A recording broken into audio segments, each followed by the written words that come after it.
வணக்கம் மாணவர்களே, உங்கள் எல்லோரையும் ரோஜா தோட்டம் சேனலுக்கு அன்போடு வரவேற்கிறேன்.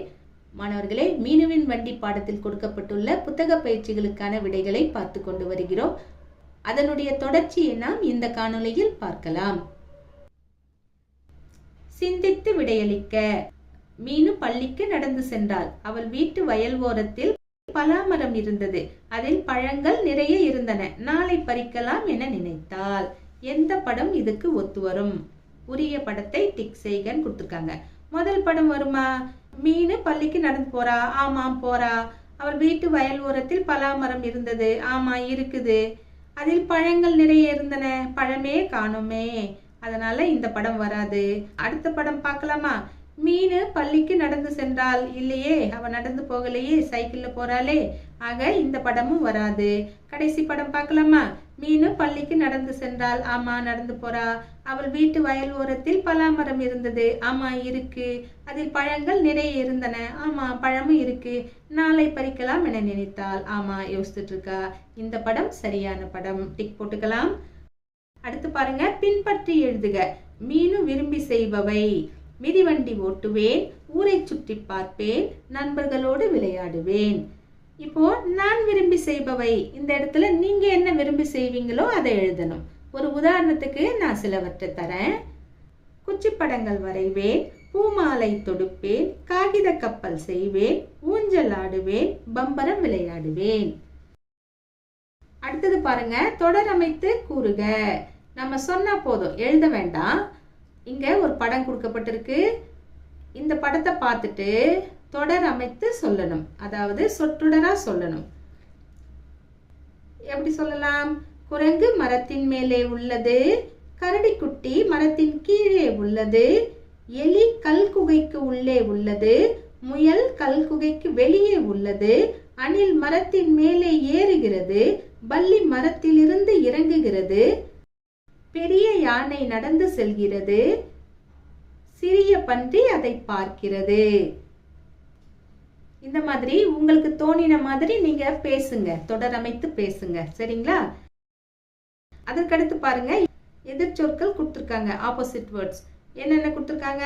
சில, பல, புகழ், இகழ், அதிகம், குறைவு, இரவு, பகல், அருகில், தொலைவில், வேகமாக, மெதுவாக, புதிய, பழைய, சிரிப்பு, அழுகை, காய், கனி, இதெல்லாம் கொடுத்துருக்காங்க. அதுக்கடுத்து கீழே வாக்கியங்கள் கொடுத்துருக்காங்க. அதுல எதிர்ச்சொற்களை நாம போட்டு நிரப்பணும். எதிர்ச்சொற்களை நிரப்புக. ரொம்ப எளிதுதான். பாருங்க, முதல்ல என்ன கொடுத்துருக்காங்க? புதிய மிதிவண்டி வாங்கினால் பழைய வண்டி பார்க்கிறது. இதுல புதிய ஒரு டேஷ்ல கொடுத்துருக்காங்களா, பழைய இன்னொரு டேஷ்ல கொடுத்துருக்காங்க. இதே மாதிரி தான் நாமளும் செய்யணும். அடுத்து பாருங்க, இரவு நீ தூங்குவாய், டேஷ் நேரத்தில் விழித்திருப்பாய். இங்க இரவு தான் அண்டர்லைன் பண்ணி கொடுத்துருக்காங்க. இரவுக்கு நாம எதிர்ச்சொல்ல எழுதணும். இரவு நீ தூங்குவாய், இரவுக்கு எதிர்ச்சொல் பகல் இல்லையா? எப்படி எழுதலாம்? இரவு நீ தூங்குவாய், பகல் நேரத்தில் விழித்திருப்பாய்.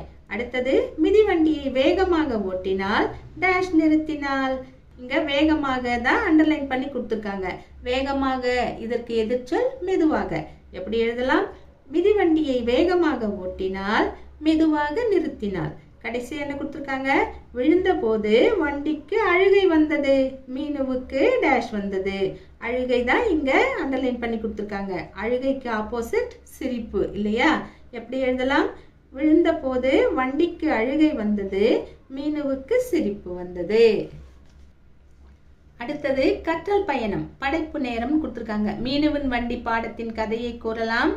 பழைய பொருள் ஒன்றை வரைந்து அது பேசுவது போல எழுதி காட்சிப்படுத்தலாம். இதை உங்களை செய்ய சொல்லியிருக்காங்க, பார்த்துக்கோங்க. அடுத்தது பாருங்க, பொருத்தமானதை டிக் செய்து காரணம் கூறுக. தண்ணீர் குடுவைக்கு உணர்வு இருந்தால் என்ன வெளிப்படுத்தியிருக்கும், ஏன்? இங்க தண்ணி பாட்டில திறந்தே வச்சுட்டாங்க போல இருக்கு. அதை யாரோ தட்டி விட்டுட்டு இருக்காங்க, கீழே விழுந்துடுச்சு, தண்ணி வெளியில வேஸ்டா போகுது. அந்த தண்ணி பாட்டிலுக்கு உணர்வு இருந்தா என்ன சொல்லியிருக்கோம்? அதையும் என்ன தள்ளி விடுறீங்களே, தண்ணி வேஸ்ட் ஆகுதே, எனக்கும் வலிக்குதே, இந்த மாதிரி எல்லாம் பேசி இருக்கோம் இல்லையா? வருத்தப்பட்டு இருக்கோம். அப்போ இங்க எதை டிக் போடலாம்? மகிழ்ச்சியை டிக் போட முடியாது. வருத்தத்தை நாம் டிக் செய்யலாம். பயம் டிக் போட வேண்டாம். வருத்தம் தான் சரியான விடை. அப்போ இங்க என்ன டிக் போடலாம்? வருத்தத்தை நாம் டிக் செய்யலாம். வருத்தப்பட்டு இருக்கோம், என்ன இப்படி பண்றீங்களேன்னு. இப்போ இந்த மாதிரி எல்லாம் பொருளை வைக்கலாமா? இந்த மாதிரி எல்லாம் வாட்டர் பாட்டிலில் நம்ம பொருளெல்லாம் அசால்ட்டாக வைக்கக்கூடாது இல்லையா? அதனால கீழே என்னென்ன கொடுத்துருக்காங்க பாருங்க. இன்று முதல் நான் என் பொருள்களை பாதுகாப்பாக வைத்துக் கொள்வேன். ஆமாம், டிக் போட்டுக்கலாம். பயன்படுத்தியதும் உரிய இடத்தில் வைப்பேன். ஆமாம், டிக் போட்டுக்கலாம். இப்போ தண்ணி குடிச்ச உடனே பேக்கில் கொண்டு போய் வாட்டர் பாட்டிலில் வச்சிருந்தா இந்த மாதிரி ஆயிருக்காது இல்லையா? பிறருக்கு கொடுத்து உதவுவேன். ஆமாம், டிக் போட்டுக்கலாம். முழுமையாக பயன்படுத்துவேன். ஆமாம், டிக் போட்டுக்கலாம்.